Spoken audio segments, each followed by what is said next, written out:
I thought you might wanna hear from me again. I know it's been a while since we last talked, but I heard you're doing great in such some wonderful place. You're doing everything you said you would. So for those who are watching who haven't heard of you and your music yet, tell us a little bit about your origin and your sound. My origin is I grew up, my origin story, my villain background story is I grew up in Oklahoma, you know, growing up listening to, country music like everybody else did around there. But at the same time, my brother got me really into like hip hop music and like Lil Wayne and really into the whole like Young Money crew when I was like 9 years old. So, kind of just had a lot of influences from a lot of different sides of music that kind of gave my music this kind of like genreless thing to it, I think, where I kind of just do whatever I like feel like doing. I don't really feel like I need to have rock drums on every record or an 808 or really anything. So if you're interested in listening something to someone that's not like anybody else, I'm right here. Okay, so your name is 44phantom. Let's talk about the inspiration for that stage name.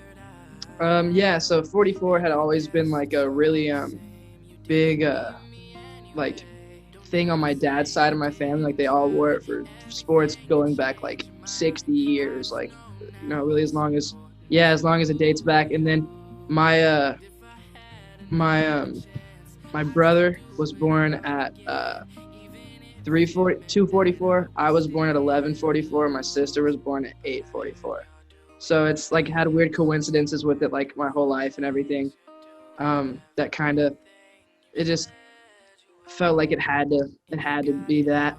And then the Phantom is that's my cousin Danny. When I was younger, passed away. It was like my older cousin, and we kind of all just felt that. And Danny Phantom, it just kind of worked. So I wanted it to kind of just like it's kind of just remember to him for that part.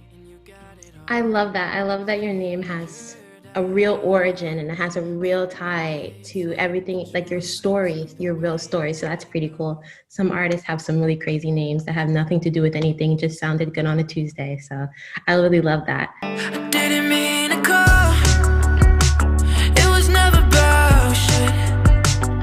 Yeah, I was a real good fuck you up, and then we went around it. Can you hear me at all? It was never my fault, but I let you go and say it was before you turned the sound off. Your new single, Sound Off, is about calling someone that's dead to you or parted ways from you, even if you shouldn't. Can you elaborate on that more? Yeah, so like it's kind of just like it was in a situation where I kept like calling this girl like that I had a thing with or whatever, and like I knew it was like not a good idea. And it was like every time we call, we just kind of go over like the same thing, like it'd be cool, and it's like, oh, like I was just seeing what you wanted to do. I didn't even really mean to call, like, if that makes sense. And kind of just like would go over the same thing where it's like, you're dead to me, but that's okay, I guess. So I'm gonna call you anyway. exactly. And so it's kind of about that cycle. Okay. You're from a small town in Western Oklahoma, so tell me about the music scene there and how it feels to be climbing up and reaching new heights in your career. So I moved around a lot in Western Oklahoma, but for the most part, like there's not a music scene. There's not one. So I don't know. When I was like a sophomore in high school, my friends convinced me to post this like really bad freestyle on SoundCloud. It's not up anymore. You can't find it, thank God. But and it kind of went like in my town of 1,000 people that I lived in at the time. It went viral and it had like 1,000 plays in a few days, and I was like, oh my God, I'm famous, which I wasn't. But so I kind of made it out of that part, if that makes sense. Like I'm not like in a good way. Like that's like I feel like in a lot of places that have like a really strong music scene, like it can be like a really big like fight, but you still have a platform there in a way. And I'm thankful for the internet, obviously, but going like in Western Oklahoma, there's no platform to succeed there. So the hardest part of the whole thing is getting any type of platform to begin with. and I think I finally kind of have a little bit of a platform to like really do things from here. So I think that's the coolest part to me. Nice. And lastly, what can we expect from 44 Phantom in 2021? Absolutely nothing. I'm gonna quit. No, I'm kidding.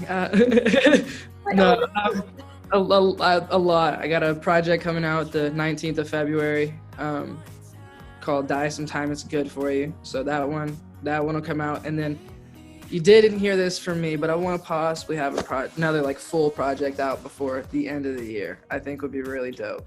That would be really cool. So yeah, that's what I have planned, I guess.